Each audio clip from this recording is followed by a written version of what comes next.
বিশেষত আমরা রিসেন্টলি যে ঘটনাটা দেখেছি সেটা হলো ইউএতে আপনার অনেক লোক বেরিয়ে আসছিল এবং অনেক লোকের বেরিয়ে আসার পরে সেখানে আপনার 57 জন লোককে ধরা হয়েছে। কারণ ইউএতে আমাদের মতন বাক স্বাধীনতা নাই, কেউ প্রোটেস্ট করতে পারে নাই।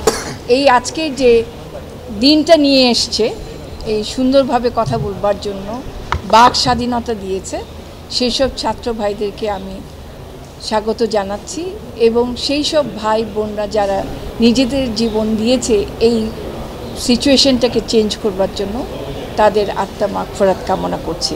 আজকে আমরা এসেছি, আমরা শুধু দেখেছি যে বাংলাদেশের প্রেক্ষাপটে ছাত্র ভাইরা বোনরা বিভিন্ন স্তরের ব্যক্তিরা যারা রাস্তায় বেরিয়ে এসছেন এবং তাদের কথাটা আমরা বেশি দেখছি, কিন্তু সেখানেও আমরা দেখছি যে অন্যান্য জায়গায় বিশ্বের অন্যান্য দেশগুলোতেও কিন্তু বিভিন্ন শ্রেণীর মানুষরা বেরিয়ে এসছে যারা বাংলাদেশি।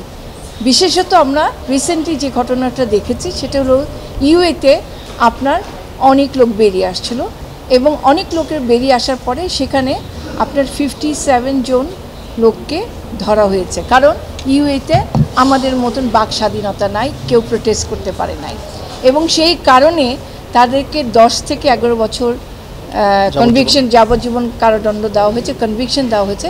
এবং আমরা যতটুকু খবর পেয়েছি যে সেখানে আমাদের বাংলাদেশের যে দূতাবাস ছিল, যে অফিসগুলো ছিল, তারা সেইভাবে সক্রিয় কোনো ধরনের পদক্ষেপ নেন নাই এবং এটা আমরা জানার পরপরই আমরা অ্যামনেস্টি ইন্টারন্যাশনাল, তারপরে human rights commission in Geneva, তারপরে আমেরিকায় FLCO বলে একটা শ্রমিক সংগঠন আছে, বড় একটা অফিস, সেখানে আমরা চিঠি দিয়েছি। আমরা দিয়ে তাদেরকে বলেছি যে আমরা কিভাবে এদেরকে মুক্ত করতে পারি সে বিষয়ে আমাদেরকে সাহায্য করার জন্য।